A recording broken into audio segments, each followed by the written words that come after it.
This is the first of a series on my channel dedicated to anything criminal.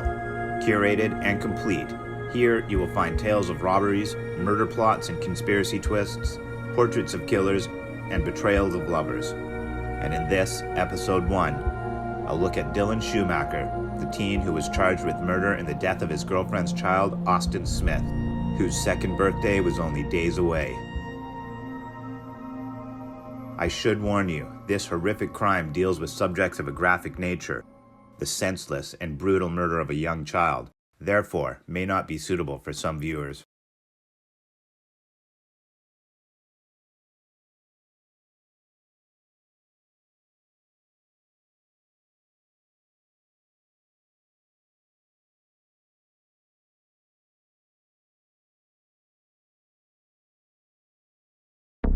Springville, New York is a picturesque little town outside Buffalo in New York State, home to a one-screen movie theater and the Scobie Dam. It is hard to believe that such atrocities could be committed in such a small and tight community. If you were to pass by Dylan Schumaker in the street prior to March of 2013, you would probably pay him no attention. He would have looked like any other teen. Young, healthy, and at 16, he should have had his whole life ahead of him. Things aren't always as they seem, however, and looking closer, perhaps all the elements were there for this tragic event long before it happened. Although young, Dylan struggled with substance abuse and addiction. A few months prior to the murder, he had returned home from a court-ordered rehabilitation center and was seemingly on the path to becoming a responsible young adult. He was beginning to excel at school and was assumed to be staying off the drugs. He's my baby brother, he can't do this. His sister says Dylan went to Hopevale School and just got out of 6 months of drug rehab. He went to school, he did good in school. He was doing really good, actually, after he got out of rehab. And then, I don't know, he got 2 kids dumped on him out of nowhere. And he just snapped. Dylan, 16, and his girlfriend Ashley Smith, who at the time was 19 years old, had been dating on and off for about 3 years. Ashley had 2 young children, which were from a previous relationship, and although it was thought perhaps the youngest child was Dylan's, DNA tests taken during the trial would prove that he was not the father.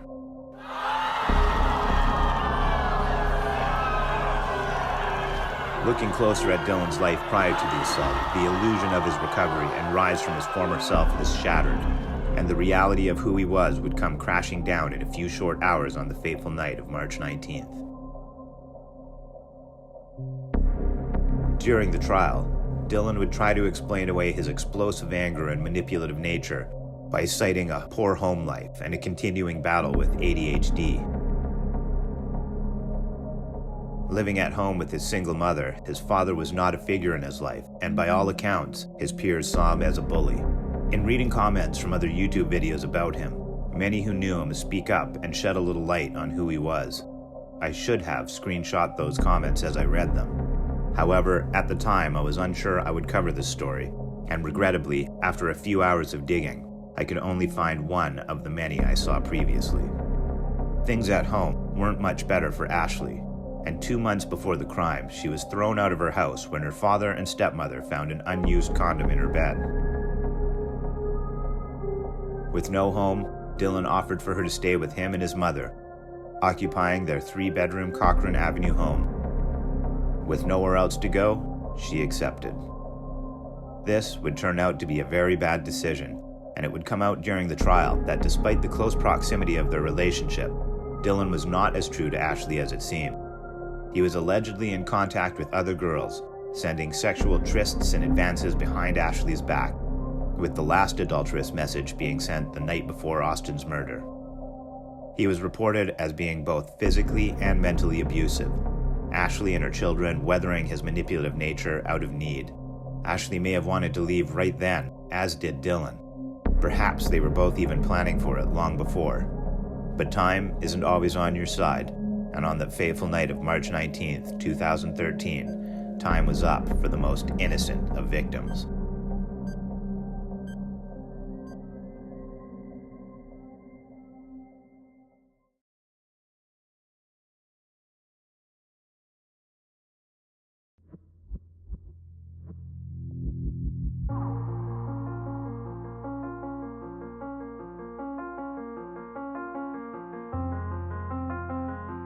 Austin Smith was born on March 23, 2011, and is one of 2 children to mother Ashley.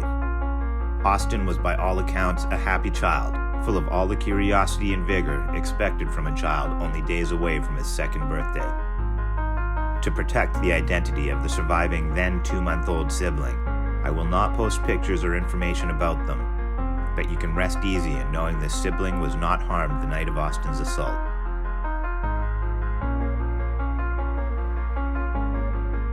Ashley did her best to raise the 2 toddlers with a great support system around her. Austin's biological father, her father and stepmother, and sister all playing active roles in his care.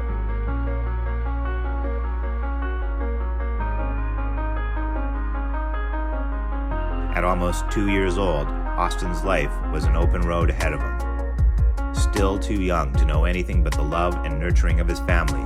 Still too young to have hopes and dreams. It's anyone's guess the path he would have taken, the horrific assault on March 19th, ensuring he would never get the opportunity. Austin was to celebrate his 2nd birthday, only 4 days later.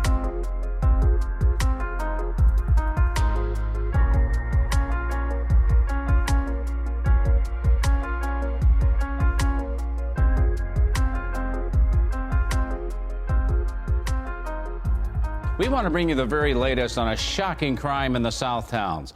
Police say this little boy was brutally beaten to death just days before his 2nd birthday. Tonight, his mom's 16-year-old boyfriend is behind bars, charged with murder. March 19th started on the heels of a major argument between Dylan and Ashley the night before. The argument got physical, with Dylan reportedly throwing Ashley across the room. Dylan stormed out, and as the night continued, he and Ashley exchanged a number of texts, with Dylan eventually demanding Ashley to be out of his house by the end of the week. Ashley pleaded with Dylan to let her stay a little longer, as she was expecting a small sum of cash that would help her survive on her own, and he agreed. It was fairly uncommon for Dylan to care after Austin, and in light of the continuing argument between Ashley and Dylan, Ashley offered to call in sick for work to relieve Dylan from babysitting both children. Dylan told her not to, and that he would look after them both. Ashley left for work at Pizza Hut down the street from their house just before 4:30 p.m. Dylan's mother was also at work for the night, leaving Dylan at home with his infant brother. In the hours leading up to the attack, cell phone records showed Dylan was trying to sell what he called synthetic weed, as well as sending sexually explicit texts to both Ashley and an unnamed girl Dylan had been in contact with. At approximately 8:20 p.m. that night, police received a 911 call from Dylan, who reported that Austin was unresponsive. Deputies Ben Pisa, Jason Bouton, and Don Holscher were the first to arrive and were greeted by a frantic Dylan on the front porch. Deputy Holscher reported that as they passed by Dylan, he was overheard saying, "Oh my God, she's going to kill me. I can't believe I did this." And, "Oh my God, I didn't mean for this to happen."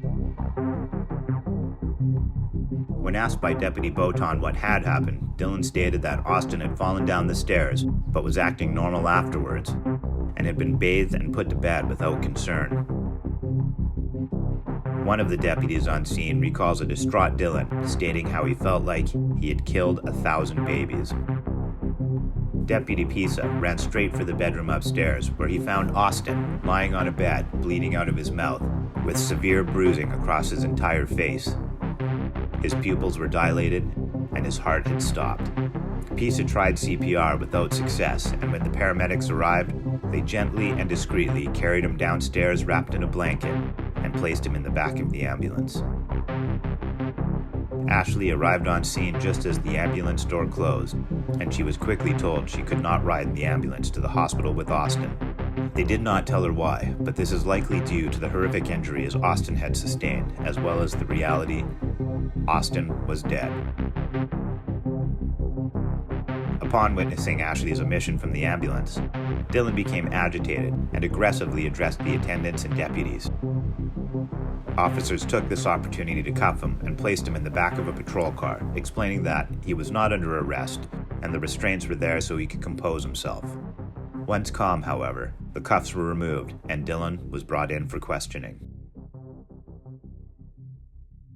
There's no excuse, there's no explanation for this. It happened last night inside this home on Cochran Avenue in Springville. The mother of little Austin Smith went to work at about 4 p.m. and left the toddler in the care of her boyfriend, 16-year-old Dylan Schumaker. 4 hours later, he called 911, reporting the baby was unresponsive. Upon further investigation, The mother's 16-year-old boyfriend had struck the child repeatedly about the face. The cause of death was determined today to be blunt force trauma to the head. Dylan Schumaker is charged as an adult with second-degree murder.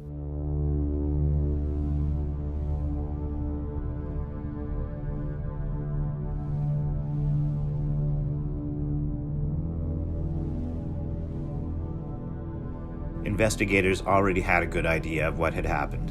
The crime scene was black and white, respectively, and the evidence told a very specific tale. Dylan sat in an interrogation room alone in the Erie County Police substation for nearly an hour before Detective John Graham finally saw him. At around 11:45 that night, Dylan was read his Miranda rights and initialed the document, waiving the right for legal counsel or accompaniment. Joined by Detective Gregory McCarthy, Dylan recounts the events of the night. Under pressure, Dylan would eventually change his story, revealing the true, graphic details of the assault. First, let's take a quick look at what Dylan initially told investigators. Dylan claims at approximately 5:20 p.m., Austin fell down the bottom 3 stairs leading to the landing. Dylan texted Ashley to let her know of the accident, stating that Austin was bleeding from the mouth at this point, and told her it must be from him biting his tongue during the fall. At some point, Dylan gives Austin a spanking for using bad language. He gave Austin a bath, awkwardly describing a bad fall in the tub. He then fed him dinner, stating there was no indication anything was wrong. At 8 p.m., Dylan put Austin to bed, where he says Austin was still acting normal. However, when Dylan goes to check on him around 8:20, he says that Austin was sweaty, limp, and unresponsive. Dylan texts Ashley, who immediately responds to have him call 911. Erie County Police investigators McCarthy and Graham were wary of Dylan's story, and during the interview told him they did not believe him.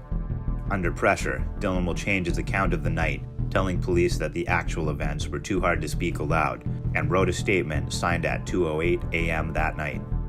Detectives quickly dismissed the new recollection and began outlining the gravity of the situation. They tell Dylan an autopsy will close the book on the investigation, and his opportunity to come clean would be gone. Dylan submits and verbally gives a new and final recollection of the night. The final statement was recorded and later transcribed. For the narration of this excerpt, I will replace petitioner with Dylan for the sake of fluidity. I will read directly from the court synopsis, but I warn you that the details are graphic and deal with the beating and murder of a 23-month-old child. According to the typed statement, after Ashley left for work, Austin was rambunctious, kicking and screaming as his diaper was changed. Dylan grabbed Austin by the neck and held down his arms and legs. Austin napped until about 5 p.m., and then he and Dylan ate together. Austin spit food at Dylan and told him to fuck off, and Dylan smacked the child in the face. Dylan slammed Austin's head into the floor while changing his diaper and spanked him after giving him his bath.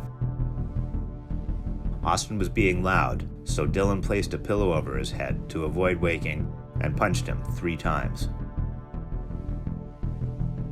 Dylan also indicated that Austin had fallen while they were walking down the hallway. Dylan shook Austin to keep him awake until bedtime, and after putting Austin to bed, Dylan checked on him and he seemed fine. Dylan would return 5 minutes later, and Austin was breathing funny, his eyes were half open, there was more blood on his lip, and he was sweaty. Austin was not responsive. Dylan alerted his mother, who was downstairs, and removed Austin's clothes. Dylan then called 911. He indicated that he had hurt Austin because he was frustrated and that he had not meant to do it. Dylan was arrested after making this final statement. On March 23, 2013, Dylan Schumaker entered a plea of not guilty on what would have been Austin's 2nd birthday.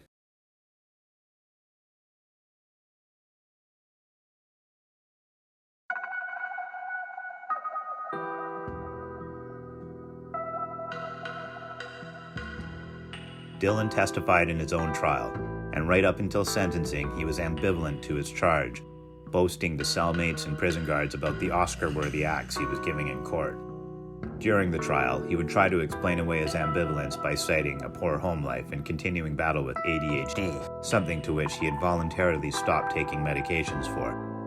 Forensic pathologist Dr. Tara Marr and her testimony were perhaps some of the most damning evidence against Dylan when presented at trial.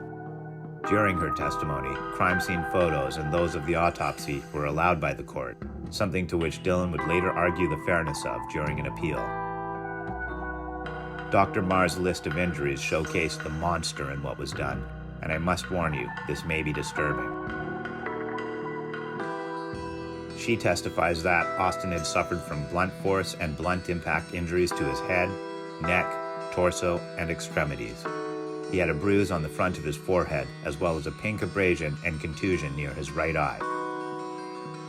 There was an abrasion on the right side of his nose, and contusions both pink and brown on his right cheek. Austin's jawline had a pink contusion, and the right side of his chin had a dried red abrasion and an adjacent purple-brown contusion. There was a red abrasion near Austin's left ear, and his left ear itself had contusions, an abrasion, and several burst blood vessels. Austin had multiple abrasions near his left eye, and his lower lip had an abrasion and a laceration at the tip of his tongue. She testified that the most striking external injury she observed was a purple-blue contusion covering the entirety of Austin's left cheek and extending onto his neck.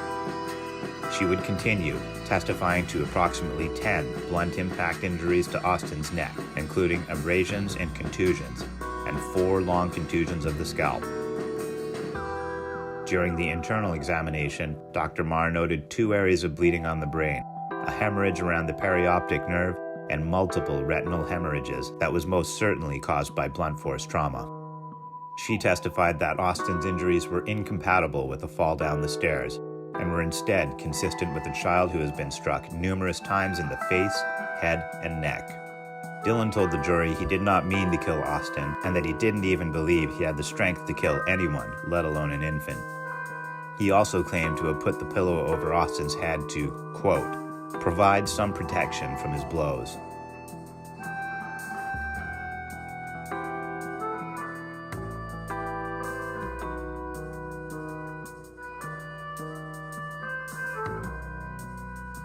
Furthermore, prior to the sentencing, with Dylan in the hall outside the courtroom, guards state that Dylan was boasting about the show he was about to put on and showed no remorse or guilt despite the serious nature of the charges he was facing.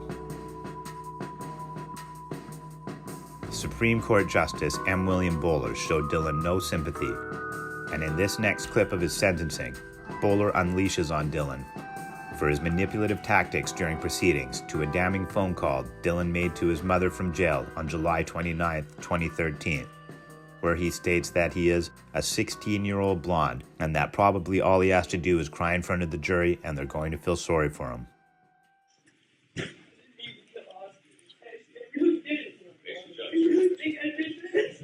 I didn't mean to hurt him.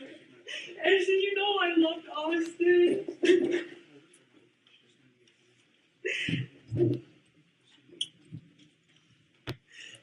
Morning, Your Honor. Colleen Curtin Gable on behalf of the people. The next matter before the court is the people of the state of New York against Dylan Schumaker under indictment number 00499 of 2013.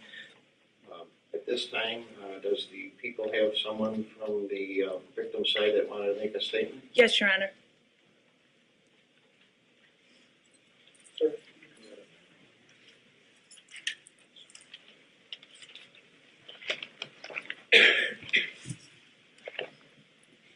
You need to state your name, please. My name is Michael Smith. Thank you. On the night of March 19th, my family's life was decimated because this did not have to happen. He had numerous opportunities to get help, to ask for help. He chose not to.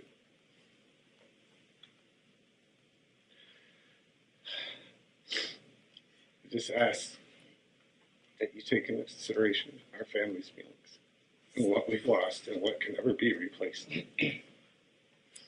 We'll never get our Austin back. And we'll never have that piece of our heart filled. It'll always be empty because Austin's no longer with us. Thank you. Thank you, sir. Good on behalf of his client. I do, Your Honor. Yesterday, Dylan Schumaker turned 17. When this crime was committed, he was 2 months into his 16th year. There has been a great deal of scientific work as to the lack of development in terms of comparison of a teenage brain to an adult brain. Our laws are geared for adult brains, how they think, not for the impulsivity of a teenager who had significant problems growing up, behavioral problems, aggression problems, anger problems. I had hoped that by having my client testify and by virtually cross-examining him during his direct examination, that would make an impact on the trial jury. Evidently, it didn't make enough of an impact because I thought the jury selected the most harsh and unreasonable option that they could in this trial verdict. And Mr. Smith, who spoke here, is right. It didn't have to happen. Somebody's got to think critically and clearly in this courtroom today. I want to point out that he's right. It didn't have to happen. If Mr. Smith's family had not thrown Ashley and her children out of the home, it wouldn't have ended up at Dylan's home, where he could babysit Austin for maybe the first time, completely inequipped to do so. For now, we're going to have to live with the verdict, filing a notice of appeal immediately after this session. Here's what I really want to say to the court. Judge, you are the last line of reason in this case. Only you, because the jury's function doesn't include sentencing. You do, and you can take the community's interest at heart. You can look realistically at who Dylan Schumaker is. You got to know him. You testified at trial. You got to observe him the entire time. You got to see when a picture of Austin in the condition Austin was found in the hospital appeared on these TV screens in the courtroom. You saw his reaction. He's remorseful. There's no question about it in every sense of that word. You can't bring up Austin's name without him virtually breaking down and in uncontrollable tears. When he was questioned, most of the proof in this case came from my client. His multiple statements to the police in which he admitted what he did. And he admitted what he did on the witness stand. But now it comes down to sentencing and your judgment, Your Honor. Of course, my client's well aware you can give him 25 years to life. I told him it's 25 years on the calendar before you're eligible for parole. Or this court can balance everything that occurred here, including the fact that Austin Smith was completely defenseless. That's a given. But there were other dynamics at work there, including my client's inability to either control his anger or frustration and his inexperience in babysitting. And you can say that 15 years to life is the appropriate sentence in this case. Because that's your job, Judge, to dispassionately look at all sides and say, that's what is appropriate in this case. Because you have to balance all the factors here.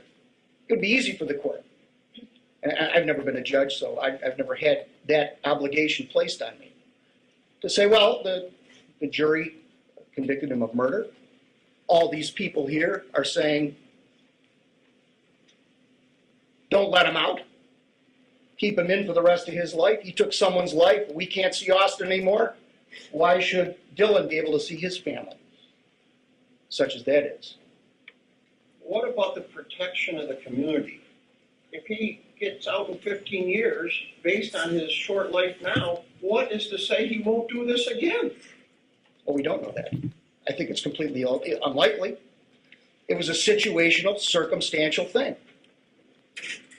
Nobody's suggesting, I don't think the court has any basis to suggest that my client's a serial killer. And as soon as he gets out, he'll be snarling to get at another kid. That's totally unrealistic. We never know that. We can't predict that. But you can deal with what you know right now, and know that in 15 years he's going to come out of jail as an adult, not a 16-year-old charged with responsibilities that he couldn't handle and he wasn't capable of handling. Thank you. Judge, I can't say much more than what is in the victim impact statement and what Mr. Smith obviously said. But I think to blame anyone but Dylan Schumaker for this child's death flies in the face of the evidence.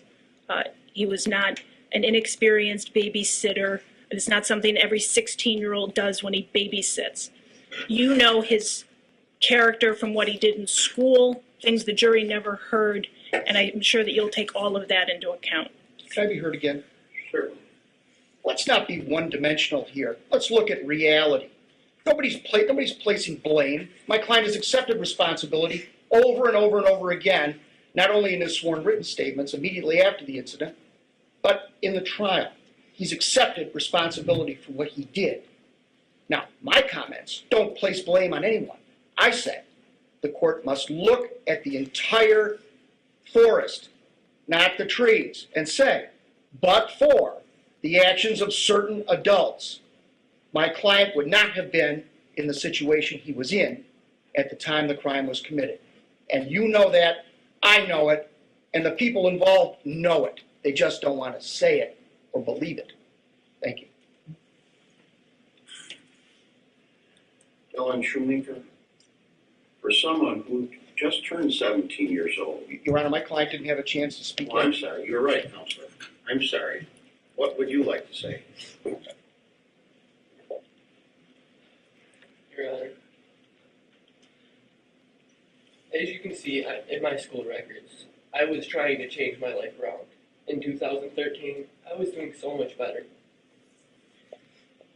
This completely turned my life. I can't take back what was done. I wish I could. I would give my life for Austin.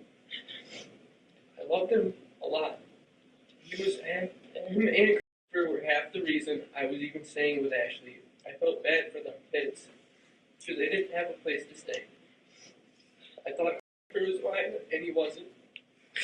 I was trying to do something that my father never did for me, and be there. Ashley, I'm sorry. I didn't mean to hurt your son. And you know I didn't mean to hurt you. You just can't accept that. Because you know me. You've known me for 5 years. I never would have wanted to hurt Austin.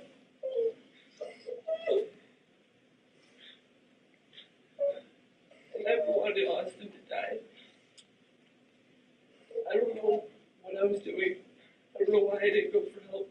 I wanted to be able to handle it. I wanted to be everything that my father wasn't to me, and everything my stepfather was to me. I don't have a good family life. I haven't my whole life. It's been really rough. Most of my family has abandoned me.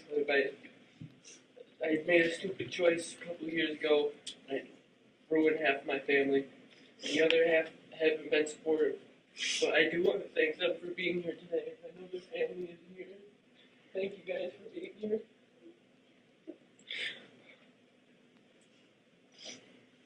Ashley, I'm sorry.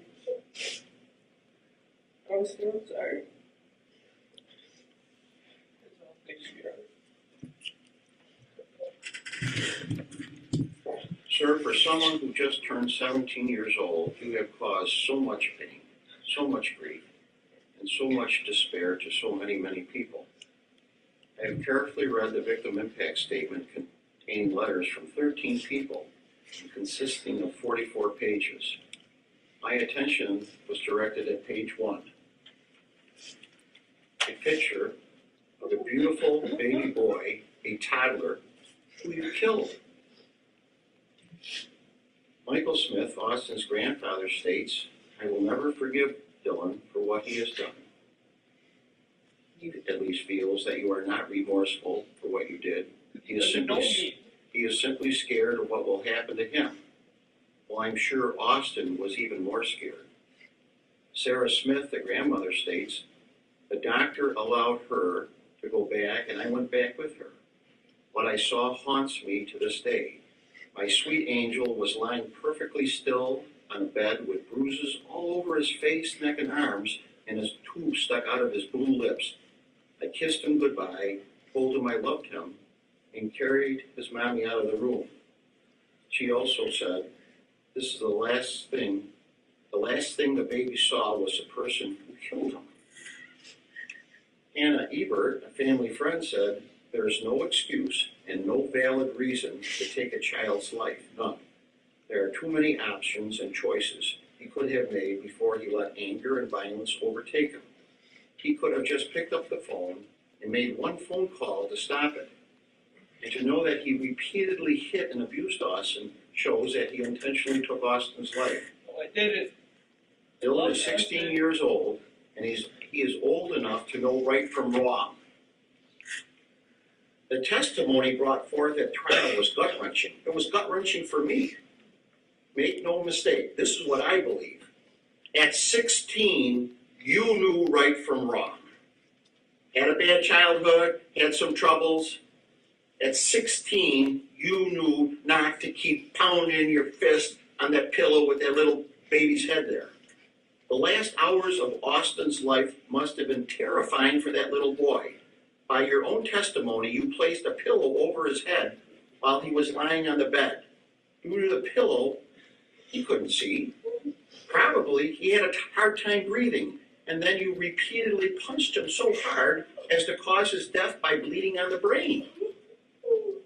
That little boy had to be terrified.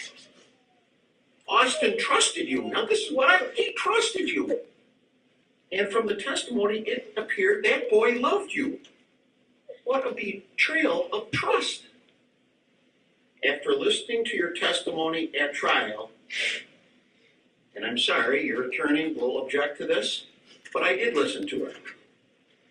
After listening to your testimony at trial, I came away with the impression that you minimize your actions, that you are a manipulator, and you try to deceive.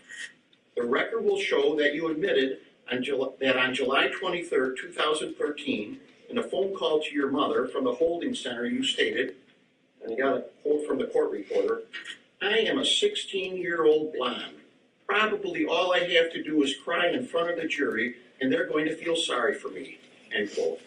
That statement speaks volumes to me. The night you offered to babysit Austin, you were busy on your cell phone, texting over 200 times, trying to sell drugs and to set up a sexual tryst with another minor girl.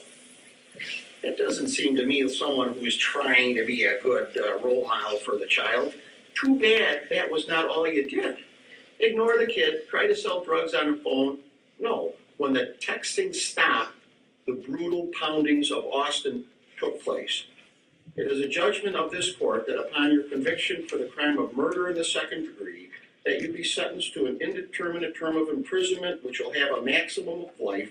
The court hereby imposes a minimum sentence of 25 years. The surcharge is $300, the crime victim's assistance fee is $25, and the $50 DNA databank fee, all to be paid out of prison funds. You have 30 days within which to file a notice of appeal.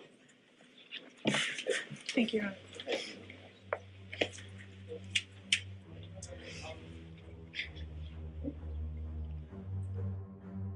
He lost his cool, as he said. He got frustrated and he hit the child, but never with the intent to cause serious physical injury or Austin Smith's death. Schumaker's sister, Alex, quickly left the courthouse after the verdict. She had earlier said her brother had just snapped, not having been experienced in babysitting. But Austin's grandmother, Tracy Smith, told reporters she was pleased with the verdict, believing Dylan Schumaker knew he could have stopped abusing the child that night, but continued on. I don't think he started that way when he initially hit him. I don't think it initially was intent. I think it became intent. At some point, I think he crossed over into intent. Dylan is currently being held at Clinton Maximum Security Correctional Facility for adult males in New York State.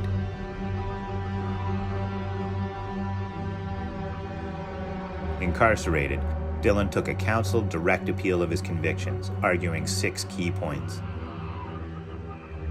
On February 11, 2016, the Appellate Division entered a decision rejecting the first 5 of Dylan's arguments. The 6th and final submission to the Appellate Court was that Dylan's sentence was unduly harsh, excessive, and severe. I could not disagree more with this. Any monster capable of continually beating an infant child deserves consequences much harsher than those handed to him by the court. Nonetheless, the Appellate Court agreed with Dylan, citing his youth and lack of personal guidance. The conviction was modified and reduced the term of incarceration from 25 years to life to 18. Dylan would continue his appeals, with 3 more between 2015 and 2017, all of them being denied. The reasons for his appeals are quite reaching, the motions of a fish out of water in its death throe. They do not deserve attention here. However, I have posted the link to the full case outline from Casetext and Legal.com in the descriptions below. These documents give a complete overview of events, from the night of the assault and murder to his latest appeal. And what about you? Do you think Dylan deserves the mercy the court has allowed? And why should a convicted child murderer who took an entire life away from its infant beginnings be allowed any mercy at all? Let me know in the comments below.